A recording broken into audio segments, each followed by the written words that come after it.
I call this committee of the whole meeting to order on Monday, June 22nd at 2026 at 6:15 p.m. Roll call, please. Dee Darling, Here. Stacy Salt, Here. Julie Jetty, Here. Catherine Potter, Here. Jason Chanzik. Here.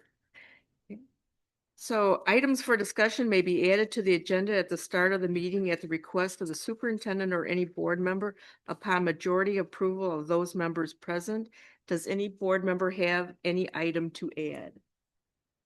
No, but we will have to be diligent about updating. I just want to, like a reminder, to update all those all of the contact information on July 1st when the policies change and the leadership changes. So I don't know if you know, Dr. Thomas, which policies those are specifically.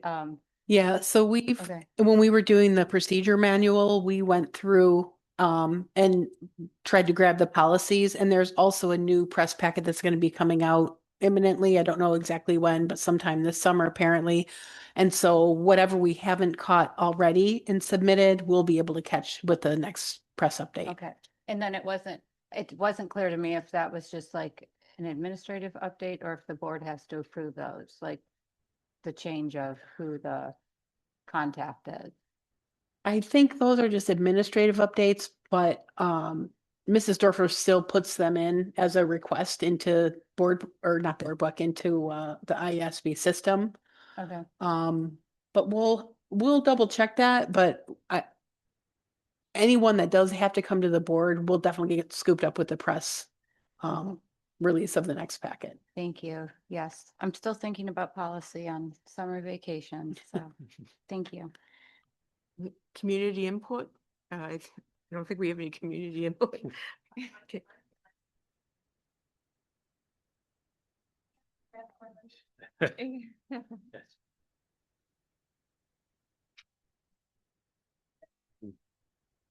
So approval of the previous minutes from May 18th, 2026. Does any board member have any changes to those? Okay, so hearing no changes, those will be entered. Discussion topics, or the first one is our treasurer's report, Mr. Shepherd. So I'm pleased to present to you the month of May. I think you will find that there's no major surprises in here, which is exactly what we like to see month to month as we review these reports. I'm actually eager. I will be anxiously awaiting to see how the month of June turns out, because I think the district is going to be in good shape. So let's dive right in. Take a look at our revenues. You can see in the month of May, our revenues were very strong. This is exactly where we expected them to be. I will tell you that they came in ahead of where we thought they would be because property taxes started coming in sooner than they had before. Last year, by the end of May, we had received one property tax payment from the county. This year, we had already received two substantial payments. So they're already coming in strong and on time, which is what we like to see. As far as total expenses, you can see that we are almost exactly in line with the historical trend. We know that salaries and benefits will catch up because of the payroll accruals. We run a whole bunch of payrolls here in the next week and a half. And then all other objects, the increase in that is accounted for in the construction projects, the solar projects and work that's been going on here at the junior high. So again, nothing out of the ordinary to be seen in the expenses. When we look at our monthly cash balances, you can see it still remains healthy and it is outpacing the prior year. I do think that the total number is inflated by a fair amount because the system is having a hard time determining that all the property taxes it's received is not just for this particular fiscal year. Because remember, we split the property tax 88-12 between the fiscal years. So when we look at the month end, the current year compared to the prior year month to date, you can see how it's always interesting to look at these reports and just see how each month is different from year to year. And there really is no comparing one month to the next of a prior year. They're just so completely different depending on what's going on in that particular year. But again, no surprises. We're holding up very well compared to our budgets overall. And you can see that the year-end projection is projecting a surplus of a little over $2 million. Again, with a grain of salt, I think that number is inflated, but again, the trend is in the positive direction. Debt service capital projects. The next debt payment is in August. It's August 1st. I have left that on the whiteboard in the office for Mr. Glansman. It's pinned to the office board. Can't miss it. So that'll be taken care of by August 1st. And of course, you know that we're going to have quite a bit going out in construction, which is why you see that the deficit of over $12 million. That is referendum money, essentially, that's going out along with other funds the district had already earmarked for construction purposes. All important cash flow. Again, you can see the healthy surplus it is projecting. If I was a betting person, I would say the surplus is probably going to be more in the $400,000 to $600,000 range when it's all said and done. You compile all of the expenses. Again, still a reasonable spot for the district, especially as our resources are starting to get tighter with the uncertainty at the federal and state level. And you can see our operating fund summary, healthy surplus in the education fund. That I have no doubt. Operation maintenance, there is a projected deficit. That's a planned deficit, and that's actually a smaller deficit than what we had originally budgeted. Transportation, that number I imagine is going to come down substantially, depending on when we actually physically receive the last transportation claim payment. The state has issued it. The comptroller hasn't paid it. So they have 8 days to get it into this fiscal year. If it comes in this fiscal year, this number actually may break even or might be a surplus. If it comes in next year, this number is going to be a deficit figure. But again, the balance is high enough to where a deficit this year is not going to be so bad. And of course, Fund IMRF, the Fund 50, substantial deficit there. Probably the only time you will ever hear a business official say they are proud of a deficit. I have been trying to get this fund balance to go down for 5 years. So if it actually goes down by that amount, that will help shield the district from tax liability in the future. And finally, the investments. You can see that we hold a healthy almost 12.5 million in investments. Keep in mind the investment list for the month of June is going to look substantially different because it's going to start coming down. Now, Mr. Glansman, I know has plans in the future to steadily increase the amount the district is investing, especially when we have those high points in the year where we have more cash on hand to try to maximize our revenue. So you're most likely going to see this list grow and then grow in the fall and get smaller in the spring as those funds come back to the district when we need them. All right. And anything extra, of course, we're going to always work to invest. And with that, I'd be happy to answer any questions.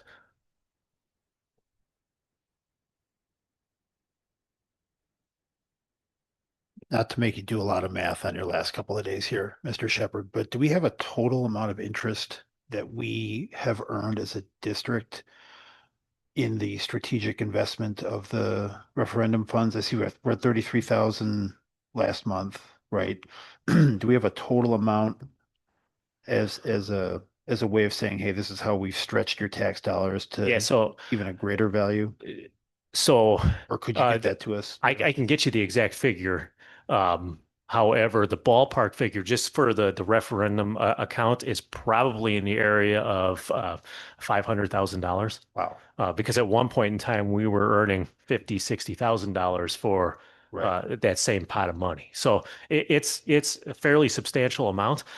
In next year's budget, we've actually allocated for revenues from interest for the capital fund at about $300,000. So we've strategically tried to leave those funds in there as long as possible before we have them get sent back to the district. Absolutely. I think it's just a good story to tell our taxpayers too, that we were able to continue to stretch their dollar even further. So thank you and nice work. Any other questions? Okay, 9.2, first look at our budget for fiscal year 27.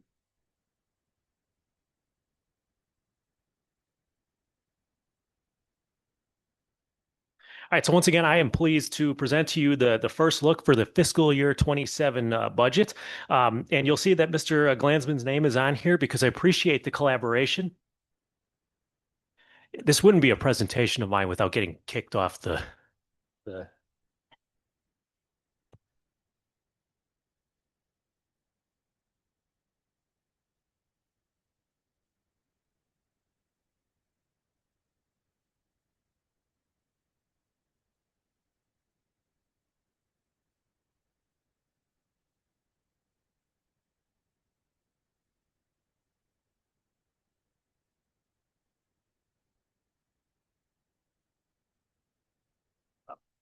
back.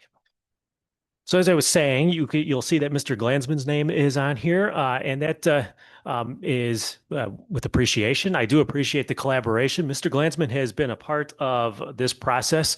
I believe about a week and a half ago, we actually went through each line item of the budget. It was a very riveting experience as we went through all the revenues and expenses.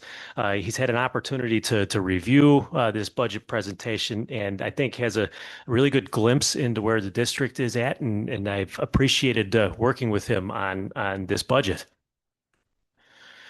So as you know, one of our strategic plan goals is fiscal responsibility. And I think that this budget aligns resources to district priorities. As you will see, it is a balanced budget. It helps us with our goal of deliberately budgeting for recruiting and retraining of exceptional staff. And actually our prudent budgeting over the last, I would say, 5-6 years has really allowed us to get to the point where we're able to negotiate substantial contracts with our bargaining groups and create a proactive capital improvement plan that addresses current needs and financially prepares for the future building needs. Again, that is being actively supported by this budget. Shout out to Mr. Martin, who's got projects going on at just about all of our buildings. And I'm pleased to see that we've got the thank you banners out at all of our facilities as well. So the goal, the purpose for a budget, we know that the budget is like our roadmap, right? I like the phrase of a budget is like all the dollars are like my employees, right? Each dollar has a specific job that I've given it. And at the end of the day, it balances out and you end up with a balanced budget where your revenues equal your expenses. The FY27 tentative budget is from July 1st to June 30th. It maintains a balanced budget for operating funds. We'll talk about the total budget in just a minute, and provides the district with flexibility to handle unexpected events such as building maintenance issues, which you shouldn't really have many of with most of your facilities being updated. But then higher than expected costs in a variety of areas. We just don't know what's going to happen in the future. And I'm proud of the fact that this budget really affords the district flexibility to handle those unexpected events without having to pull funds away from our students. So as always, there are some unknowns with the budget. I mean, whatever is going on at the state level is always of concern. At the federal, everyone knows of the issues that are going on at the federal level.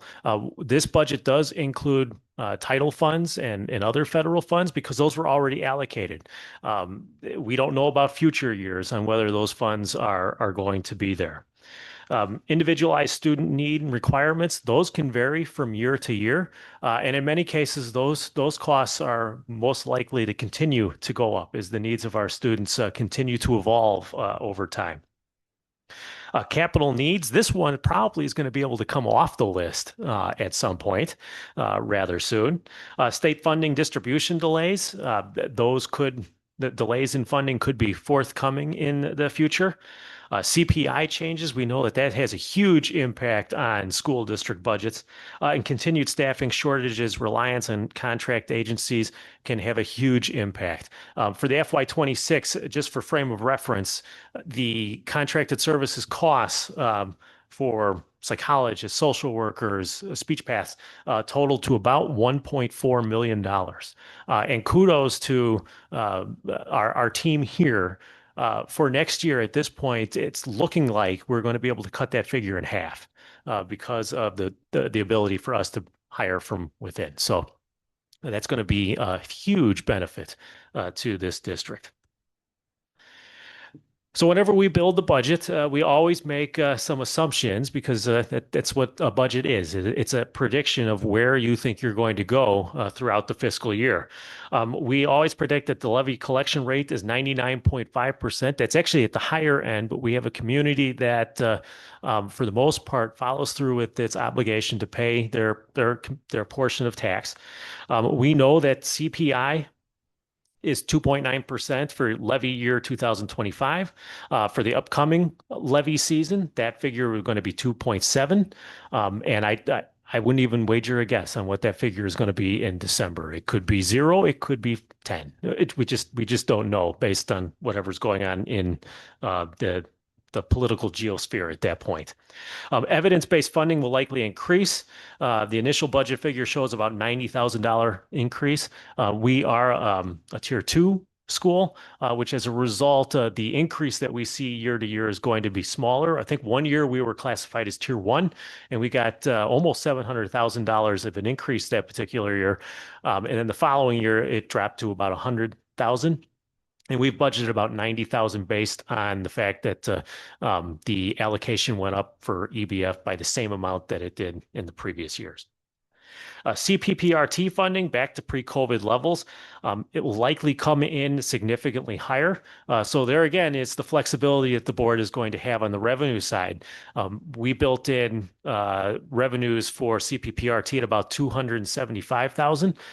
I think it's most likely going to come in at about $450,000. But until you have that number for sure, again, it's more prudent to be on the conservative side of things and have that wiggle room to go up rather than to try to pare back. Federal revenues are included, and title funds were slightly reduced from FY26, but the celebratory point from there is that we have title funds when that was really looking to be in doubt just a couple months ago. Reimbursements such as the annual transportation claim and Medicaid reimbursements were reduced by about 10%. Mostly coming on the transportation claim side. Again, I felt it prudent to reduce it more than it's likely going to be to, again, give you that wiggle room in the future, knowing that you've got that buffer built in. And then, of course, we're going to start to draw down the amount being earned through interest as interest rates stabilize. As hopefully we will get to the point where the nation experiences some calm that will stabilize interest rates, and the interest rate revenues are going to start coming back down to where they more historically are at. So the revenue summary, and again, you'll see that there really is not much change here from the prior year. The biggest change comes in the amount of local property taxes. That's not surprising. That is where we draw most of our revenue is from local sources. Evidence-based funding, again, we've got going up about 100,000. I think the previous slide said 90, but the numbers show 100. That's probably more accurate. Other state funding going down a little. That's really attributed to the reduction in the teacher vacancy grant, which is still going to be around for next year, but going to be reduced probably by about half. So that brings us to a total revenue of about a little over $40 million. And again, you can see most of that change is being driven by local resources. So the next couple slides are just charts to show the comparison with the prior year. Again, no major changes here. Local shows slight increase. State and federal are mostly flat. Again, this is not breaking news to anyone at this table. We are predominantly supported by our community. We do not have the ability to raise other sources from other areas. We don't have a huge industry base. So it is predominantly property taxpayers that contributes to the success of this district. Revenue by fund. This is the operating funds. You can see that most of our resources go directly to the education fund. And when you factor in the transportation fund, almost 90% of our funds go to are allocated that directly impact our students in some way, shape, or form, right? So you can see here that the money that we do take in, we are cognizant of the importance of that, and we do try to funnel that towards our students.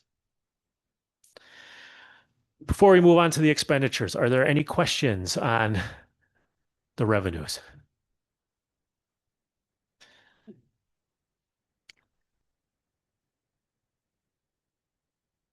Hearing none, we'll move on to the expenditures. All right, so the expenditure assumptions, again, we follow the same process here with the expenditure side. The assumptions here are the salary increases. For the most part, we know about, and thankfully this year we were able to get our contract negotiations done prior to the point where the budget was really being worked on. So that was really beneficial. So we based salary increases on negotiated rates and 4% increase for non-union staff.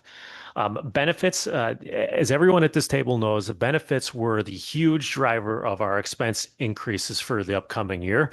We saw increases in liability and workman's comp insurance of upwards of 35%. Health insurance and medical dental went up about 17 to 20%. And actually, those figures compared with other districts are on the lower end of what other districts experienced. Those are costs that no matter how good of a budget you have, at some point that's going to put a strain on your budget. Retirement contributions remain split 50-50 between employer and employee. No changes to the employer contributions toward medical premiums, with the exception of for CEA, single premium for dental rose to 80%. The following year, those contributions are going to change slightly per the negotiated contract. And those are already being discussed and how you can fit that into the FY28 budget.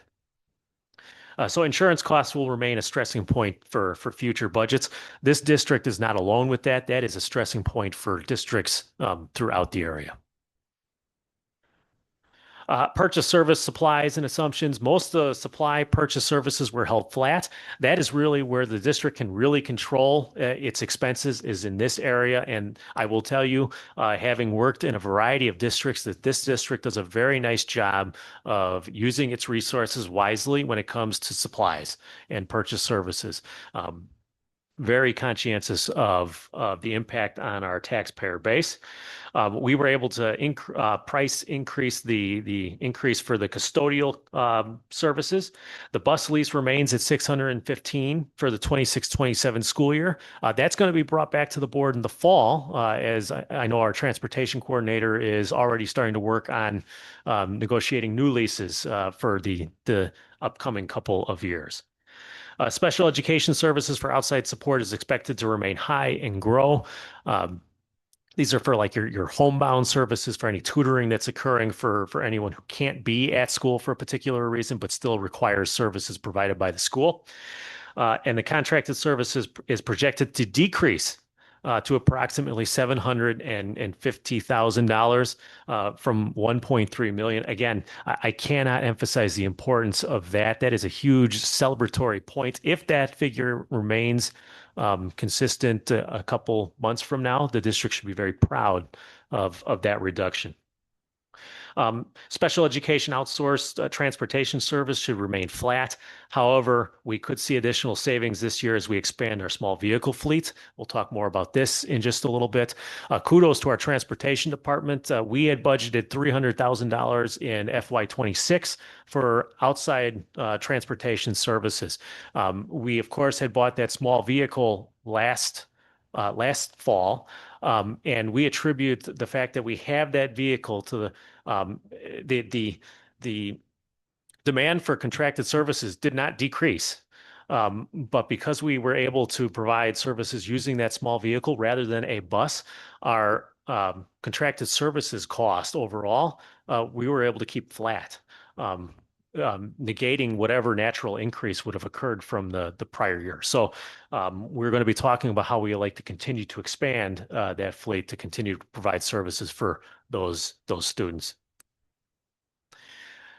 So our expenditure summary. Again, you will not see, you will see a budget here that shows overall a fairly stable budget. You'll see that, again, the biggest driver of increases in your expenditure budget is going to be salary and benefits. That's not surprising. We are a people business, and people are our most important commodity, right? That's our important resource. And so most of our financial resources go towards the people that serve our students. And that's also where you see the biggest increase in expenses. You'll see the increase in the employee benefits. I went back and looked at prior years, and again, that number historically has been as low as just about 50,000 increase to $150,000 increase. So that 430 is a huge increase for benefits. The rest of the numbers will ebb and flow, but overall compare pretty favorably as compared to FY26. So there are no major changes from the FY26 budget to FY27. And again, you can see that here in the expenditure by object. You can see that the capital budget continues to remain strong. You're going to see that for another couple of years, and then that will be transitioned into O&M. And I already know Mr. Martin is busily working on a 5-year plan that's going to capitalize on maintaining your facilities well into the future. So expenditures by funds, and I included all funds first.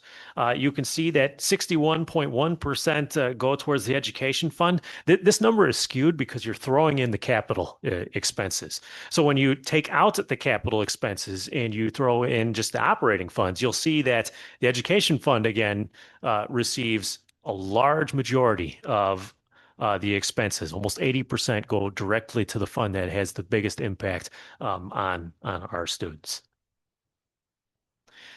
Transfers, starting with FY24, the bus lease was paid out of Fund 30. Remember, that was a change that we made that particular year where you have to take the money from the transportation fund, send it to its connecting flight at the education fund, and then to the debt service fund from there. That was at the advice of our auditor. This budget includes that $615,000 transfer. There are no other proposed transfers at this time. That is not to say that there won't be the need to. There are a couple of scenarios that could play out that could cause you to have to amend the FY27 budget. I imagine those are mostly capital related, depending on what the exact costs of projects are at the end of this fall, and also whatever projects are planned for next summer.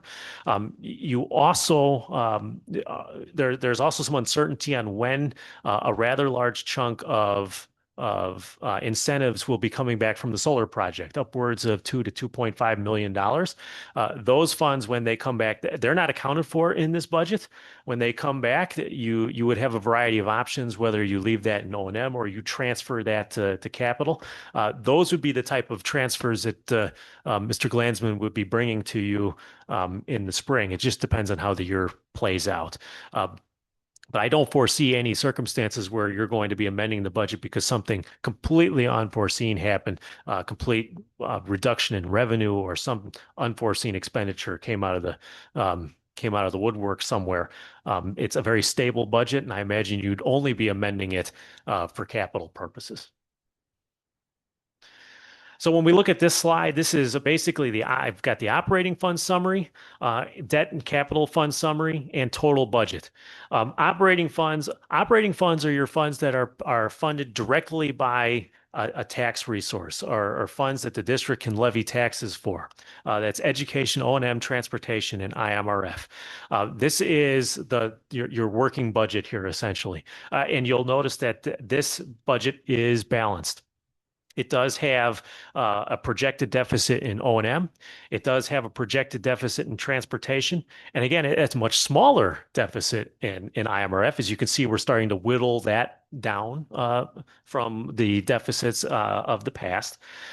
The one thing that I would say about the O&M and transportation deficits, transportation deficit accounts for a decrease in state claim funding.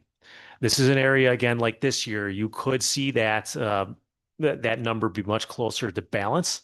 But because we have to take into account that the funds coming from Springfield could be lower than anticipated. So if they come in higher, I imagine that number will not be as high. Again, it's one of those funds that has a higher fund balance. So if it does turn out like that, great, you're shielding yourself from tax liability in the future. If not, those are just more funds that you can use other places. It also assumes that you are spending every single dollar in the budget. In my 5 years here, you have never spent every single dollar in your budget, not anywhere close. In the budget that Mr. Glansman and I have developed, yes, every dollar has a job, but if the year goes well, not every single dollar will be spent. The budget has to assume worst case scenario for every single account item.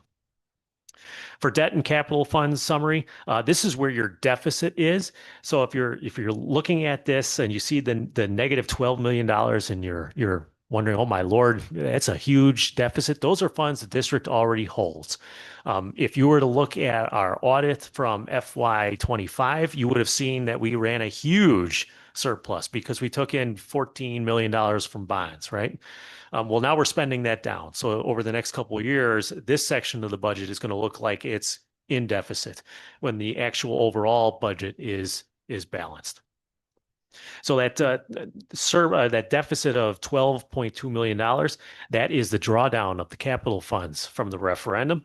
Our operating funds are in balance, which is a requirement per resolution by the board, and strategic plan goal 5.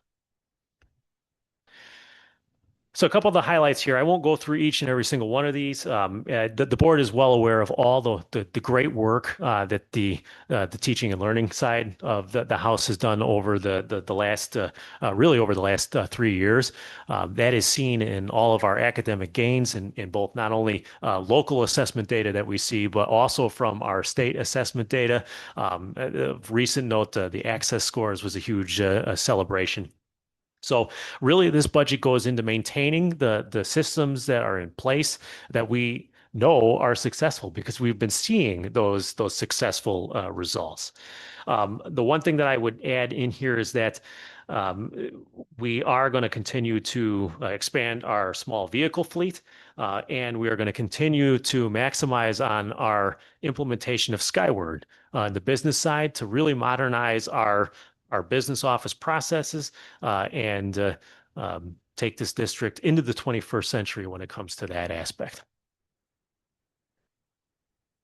So moving forward, the current areas of uncertainty, I shouldn't have labeled it that because these there are some areas of uncertainty. However, the one certainty is that at the June 29th meeting, I'm going to come to you and ask you, like we did the prior year, for authorization for the purchase of a small vehicle for our transportation department of up to $55,000. That is the figure that we used last year. Mr. Kubala has already reached out to the dealership that we purchased our vehicle from last year, which we got a great deal on, by the way. They have found us another vehicle, they think. They are going to provide us with the same type of deal, and including free oil changes for the life of the vehicle. They threw that in there. So again, of that $55,000 that we are asking for, I anticipate that small vehicle purchase being right around 37 or 38. Why are we bringing this to you next week? Because as we all know from the joy of car shopping, dealers generally don't like to hold cars on their lot for a month to accommodate board schedule. And so the dealership has been accommodating to us in the past to find vehicles, but to expect them to hold it to the end of July was just not going to be realistic. And especially if they found something that was going to be a good deal, we wanted to be proactive and bring this to the board, seek the authorization, and then it will come back to you in July with what we actually purchased. Because I believe that's what we did last year. And again, I would imagine one of Mr. Glansman's first actions that first week is going to be going to the dealership to buy a car. And kudos to Mr. Kubala and his team. As soon as I gave him the go ahead, he literally called like 10 minutes later and said, "Hey, I think we have a vehicle." The results of the salary study and future impact and compensation packages, this budget also tries to leave space in there for the district to start thinking about how to reactively address those concerns. State funding, state is projected to running significant deficits in the near future. We're just gonna have to wait and see what that holds year to year. Review the tax levy and make adjustments to address shortfall in O&M and IMRF in the future. You cannot continue to run deficits in those. Right now they're planned, but at some point you will have to reallocate the tax levy and continue. You didn't think you were going to get through a budget presentation without me mentioning the facility sales tax, countywide facility sales tax. That, again, if passed, would free up funding for other district initiatives. And I might add, would be a way to help provide relief to property taxpayers, because if you don't want to pay the sales tax, you simply don't buy the item. The sales tax would not be on any of your essential items such as food, medicines, that type of stuff. It's simply on stuff that people have a choice to buy rather than not. So again, facility sales tax, I'm going to continue to harp on that. I will be in Lake County and I will continue to be harping on that in your favor. Mr. Glansman, so he can continue to harp on us. So Mr. Glansman and I are very much on the same page. And in fact, Lake County is I believe the trial run, because I believe Lake County has this, has it on the ballot or going to put it on the ballot this coming fall. So I would anticipate that Mr. Glansman is going to continue to harp on this. And we are going to continue to harp on it to anyone who will listen. If you want property tax relief, or you want to stabilize your property taxes, this sales tax is a good way to shift the burden in some way, shape, or form to another source of funding. So a quick review of the timeline. Again, we are taking a first look at the budget. Next week, we are going to be asking authorization to place the budget on display. I hope to have the actual budget form to you.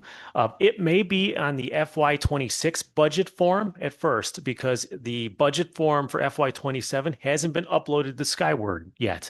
That is something that Skyward has to do on their end. So our thought would be, we get authorization from the board, place the budget on display, which we're required to do. As soon as the budget can be placed on the FY27 form, we will place it on that. We'll let the board know through a week in review. It will be then available for the minimum 30 days that it needs to be prior to approval in August. All right. And of course, Mr. Glansman will provide updates throughout the summer. If there are any changes, I'm not anticipating any major changes at this point, but we eagerly await the EBF, evidence-based funding figure from the state, along with some other key revenue figures. The final budget presentation will be, I believe, August 24th. That will be the full hearing and approval.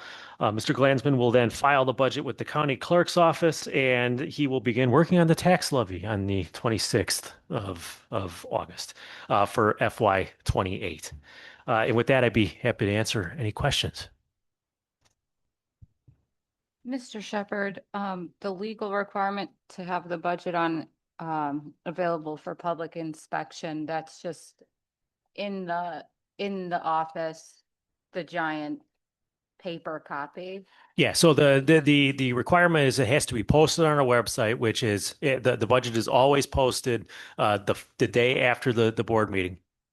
We also print out a paper copy that sits right up by our receptionist, and she eagerly awaits the public to come and inspect it.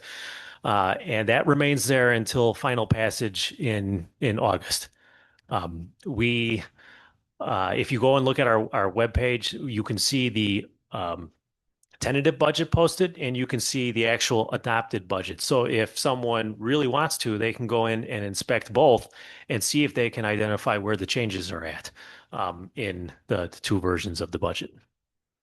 And then do you know if this budget accounts for any district investments in artificial intelligence? Because we haven't received the follow-up from about the AI pilot, not here and not in the committee. Yeah, the AI information is coming in July because Dr. Berkmeyer and was not able to be here tonight, and she's the person who's going to be doing the follow through with that. So Lynn Williams will be doing the presentation, and we had discussion about if we didn't have all the people that could be here, so they're going to be presenting that next month. Whether there's any money in there for purchase or not, that I'm not sure of, but it would be part of the curriculum budget or the teaching and learning budget. Yeah, the thing what I would say to that is that those type of purchases would come from the teaching and learning budget. From our budgeting perspective, the budget did not increase. And in actuality, it probably decreased a little. How they're going to use those funds would still be subject for debate, depending on what the conversation is in July, up to the approval of the budget in August. I didn't Thank think you. that was your question, though. Is that your question? What did you think? I thought your question was, do we have investments in companies that specialize in AI? No, but do we? Okay, okay, I misunderstand your question. Okay, No, they understood. okay. But yeah, I was curious about that because we were expecting that in May and then we didn't get it. So I didn't know if it was on hold or if we were waiting for the state or if we just weren't going to go there because we had that presentation. No, it was actually ready in May, but we had conversation because of the long term of what this is and the changes in policy and things like that were needed. So Ms. Rivera and Dr. Berkmeyer and I met with Ms. Williams to talk about the presentation and what the follow-up was going to need to be. And July was the first meeting that we could have both Mrs. Williams and Dr. Berkmeyer at the same meeting. And because this goes into next year, that we just decided that would be better to wait until. So that's coming at the cow in July. So anything else that's coming through that, whatever recommendations and things like that. And then the follow-up would be there's policy that would need to be looked at that will come along with it. So that is all scheduled. The cow will have the presentation of the AI. And then if there's any updates or things that need to be done, that can be done at the July board meeting or August meeting or future meetings. Thank you very much. Mhm. And I'd just like to say, Mr. Shepherd, thank you for another solid budget and for your very solid stewardship of our District 26 finances. We've always felt very comfortable with what you presented to us. So thank you very much.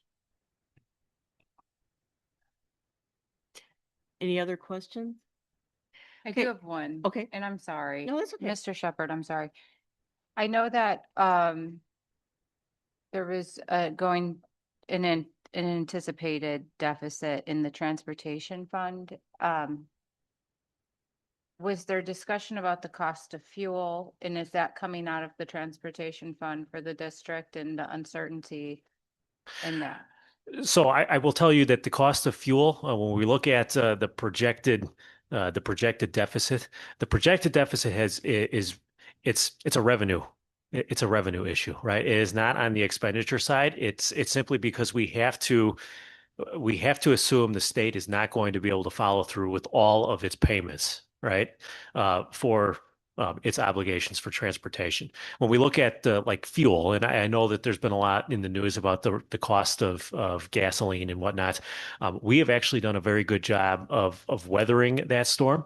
Our fuel, we budgeted about $150,000 for fuel for this past fiscal year. And up until recently, we probably would have come in under budget with that. And actually, I believe we're going to basically break even which is pretty phenomenal considering the volatility of gasoline prices. So I would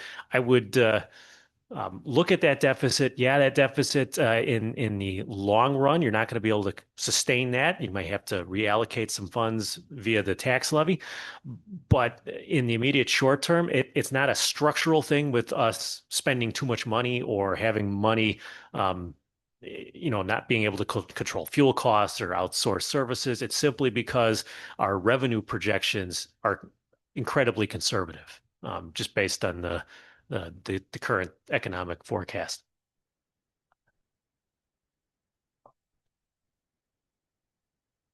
Anything else? Okay, okay, okay, we'll move on to 9.3, branching minds, an update from Dr. Thomas. Thank you. Give me just a moment here and we'll get this up on the screen.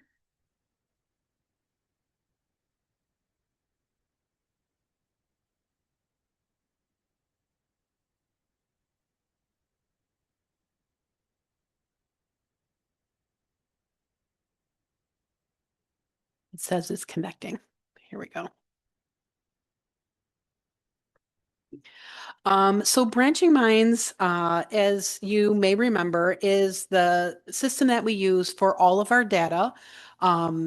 So that we can, sorry, this is going to pull a Mr. Shepherd presentation, go through slowly, but what we do with this is where we have all of our data warehoused basically. So this is information that comes from the academic side, it's the social emotional side and behavior.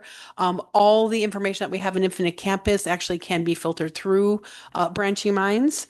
The way that we use it, it centralizes all the student data. Again, academic, attendance, behavior, social, emotional, so that we can take a look at what students' needs are.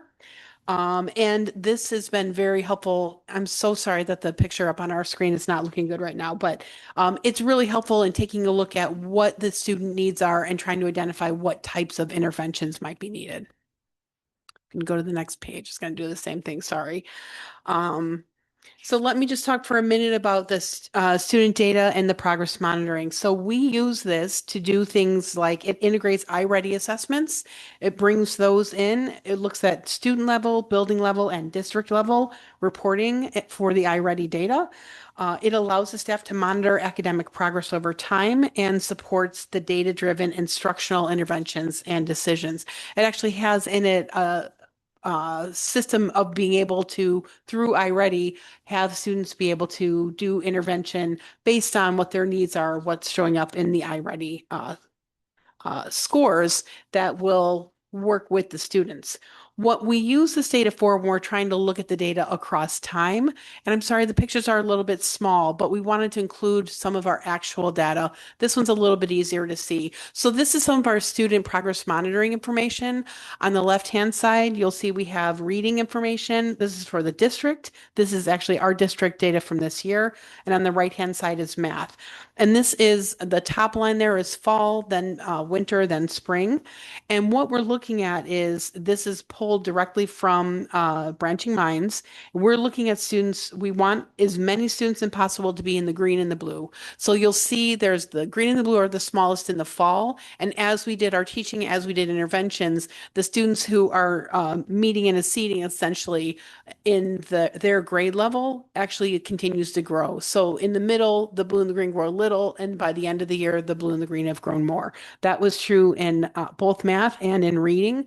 And these are the types of things that we're able to look at. This is the whole district, but we're able to drill down into looking at grade levels. We can look at a classroom. We can look at an individual student in the same way to see what kind of progress that they're making.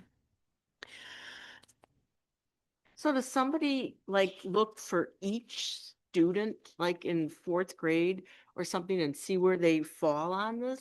So there's a couple of ways that that's done. So that is the way that we're using it the most right now are through mostly grade levels. They're done with our instructional coaches at grade level team meetings. Also at the building level, the principals are working with their BLT teams to take a look at the data to see where are the issues, where are their concerns, what things do we need to focus on. And teaching and learning, they have the instructional framework so they can take a look at this and then go, okay, we need to shift on these particular types of topics. And then they can structure their intervention groups or the WIN groups that we do so that they're addressing the specific skills that are showing deficits. So they may have the WIN groups shifting by a trimester to address the different skills that are showing up that we're seeing. Because even though, I don't know if I can get back to it. Even though it's showing the blue and the green shifting, we can again drill down into the student level and drill even further to see, okay, what types of things are our kids missing? And are there large pieces that many kids are missing that we can then go back and reteach? Is there something in our scope and sequence that we need to adjust? Is there just a skill that has been tough for kids to pick up? So those are all things that we can look at, again, student level, class level, district level, across the board.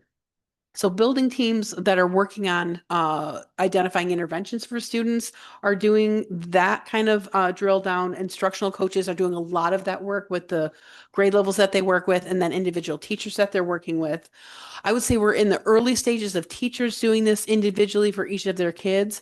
The big change this year was administratively coaches, and then grade level, or I'm sorry, the building teams taking a look at the data. Teachers are using it, but they're using it a little bit differently right now. They're using it more on the social emotional side, which I'll talk about in just a minute. This also has something in it called the early warning system. The early warning system is the system that takes a look at the things you see on this page, the attendance concerns, behavior concerns, course performance and completion. Remember, we've got academic and we've got social, emotional, and behavioral data in there. So we can set the thresholds that we have, and then it codes students. It's hard to see on the screen, but it codes them red, yellow, or green. Green if everything's going fine, yellow if there's something we want to keep an eye on, red if there's something we're concerned about. So if there's a red in the attendance, that's an issue. We can look at the attendance and also look at the academic performance. Is attendance an issue, but academic performance is fine? Or is attendance an issue and academic isn't fine? And also behavioral data. So we can take all those different pieces of systems and pull those in together to take a look at an individual student or a grade level. We can even drill down and look at, is there a time during the day when more incidents are happening behaviorally? Or is it during lunch? Is it before or after school? Is it before lunch when kids are hungry and maybe they're not able to attend as well? So there's a lot of things that we can look at patterns to try to figure out other strategies to intervene, not only just for an individual student, but maybe there's something that we can see a little bit broader in the building or across multiple buildings. Dr. Thomas, is the Branching Minds integrated into the district's MTSS process? Yes. So all of our SEL, and I think that might be the next slide, all of our SEL, and this is where teachers use it for every single student, our SEL screeners are embedded actually in Branching Minds. So when we do the DESA, which is what we do kindergarten through 8th grade for all students, it's just a mini screener that we do to look at social emotional needs filled out by the teachers. The teachers fill that out. If anything is flagged, then let me see if that's the next slide. Sorry, I'm a little ahead of myself. Oh, it was the slide before. I'm sorry if I can, let me see if I can get back.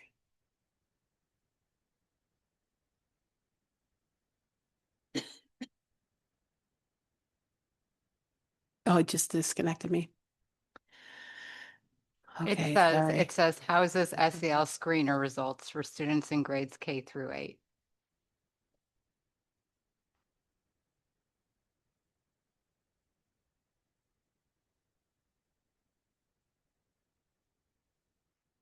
Sorry, it's trying to get back up.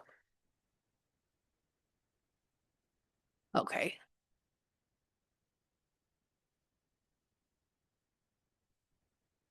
Try to make that a little bigger. So the student data and progress monitoring, this is where we use it for MTSS for the social emotional side and behavioral side. So this has our screener results. The teachers actually report it right in here. And then it gives information back, which is information used by our building teams and particularly by a team that we have in every building of social workers, psychologists, looking at results for kids that might have shown up as having a concern. If there's a concern that's flagged, there's a DESA that's a more detailed DESA that the teacher fills out for the student. Our students who are in grades 5 through 8, there's what we call the SECA. The SECA is actually a student completed form.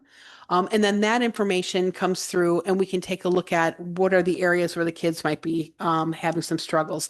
So this is also then used to progress monitor if we're doing an intervention. For example, a common intervention we do is check in, check out, which is this at the bottom of the page there.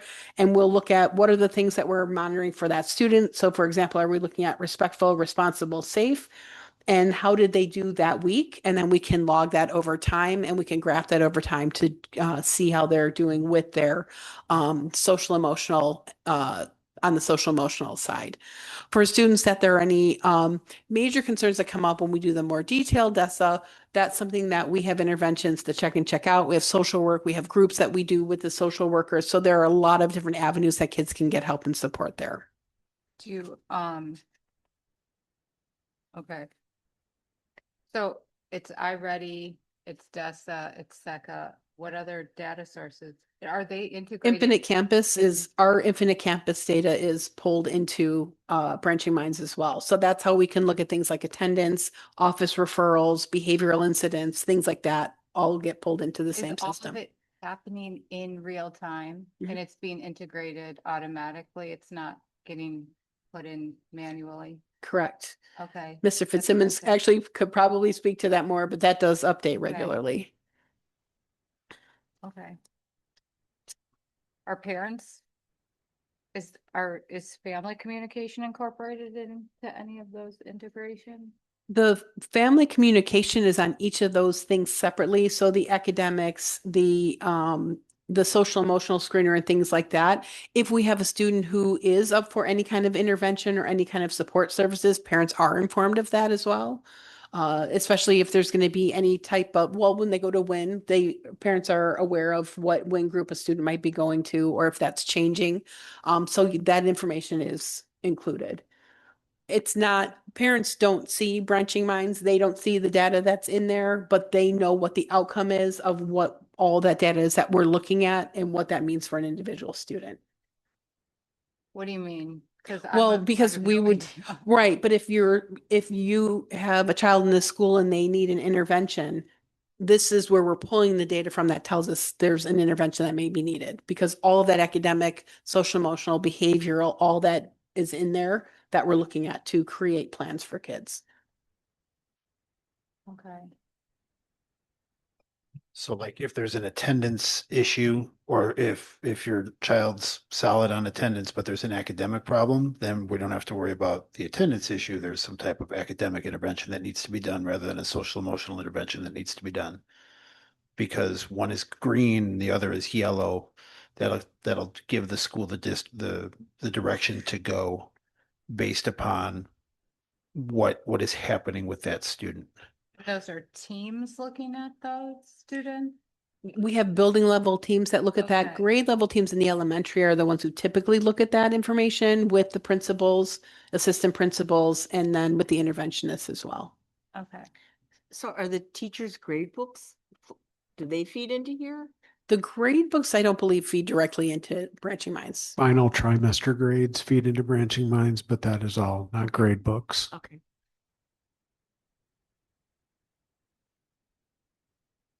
Okay. Dr. Thomas, I have a question. So say you're an accelerated student and you're bored to death and you're not getting challenged enough. So in a lot of instances, your grades are going to seem like you're not doing the work or how are we calibrating what the actual, it's really that we're not challenging them enough. I think that shows up in a couple of places because we would see in iReady, we would see that their scores are quite high. We might see somewhere else that there might be issues on like the DESA, for example, how they rate themselves on the SECA or how the student is rating them with areas that they have concerns about. That might not be academic, but it might be that they don't seem to be engaged and there's other things going on. Their grades, we look at that. That might not be reflecting the test scores we see with iReady and with our daily types of assessments that we do. So all of those are things that we would take a look at, because if we have a student who's kind of getting mediocre grades and they're off the charts on the assessments, we know there's something else going on, like they're not being challenged. Right.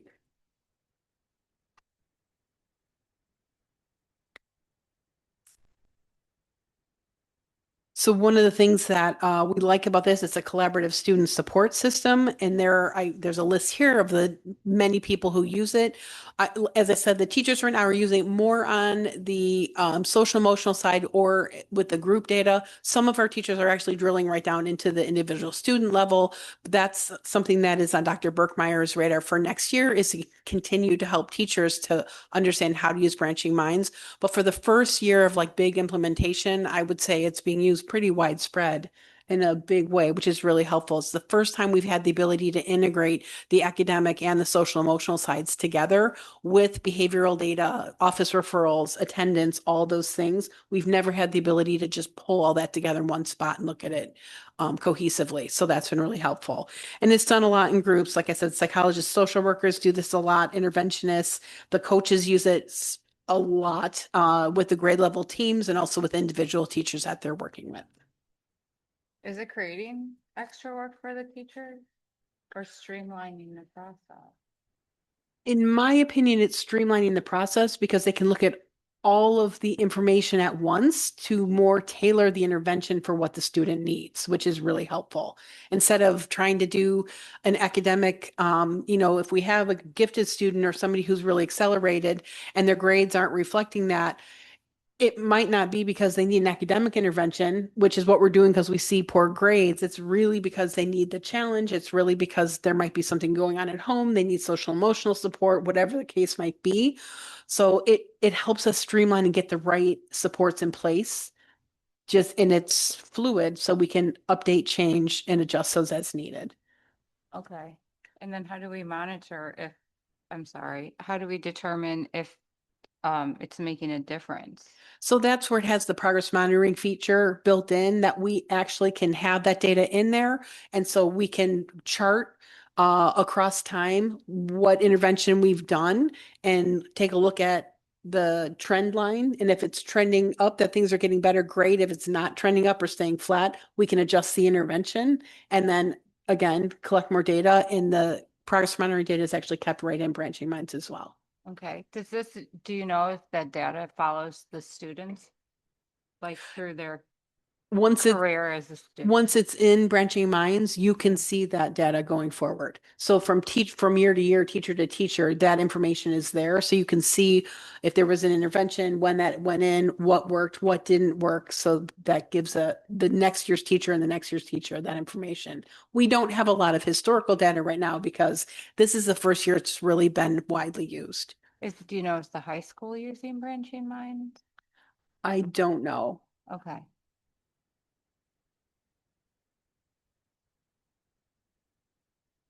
So continued areas of growth and implementation, again, analysis of whole child through multiple data points. The use of the check and check out data tracking system. We've used that a lot this year. That's something that we continue to refine. Progress monitoring, as we talked about, academically, social, emotional, and behaviorally, and then goal setting for interventions and supports. And in general, we've got the big picture that we're using really well. And the more you drill down, we're getting better and better at that. So it's a matter of getting everybody to be able to use it equally well. And anytime you have something that's new, there's a little bit of startup to that. I would say that it's much more widespread than I anticipated. And I'm really glad we did. This is really the second year that we've had the program, but the first year was all training. And this year is the first year it's really all implementation. So now we just work on refining implementation so that we can really tailor to meet the needs of the child.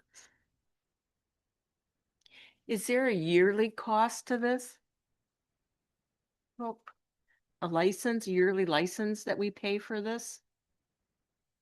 I'm sure that there is. I don't know what it is that goes through teaching and learning, I Okay. believe. Andy, you look like you might know. As I recall, I think we signed a 3-year to start, and it'll I would guess we could re-up for another 3 years, or we could switch to an annual, Okay. whichever's more budget friendly. Okay, thank you. Is this just, I'm sorry, is Branching Minds only using the iReady as the student progress monitoring? It can pull in any data that we have. So it can pull in our state testing scores. It can pull in other assessment scores. It can pull anything. iReady is a big one that we use because we use it frequently. 3 times, Mhm. yeah. And it gives that fall, winter, spring, which we're always looking for trends across time. But it also, any other information, we are putting in the data from an intervention, for example, and looking at scores there, that's also embedded in Branching Minds as well. Okay. I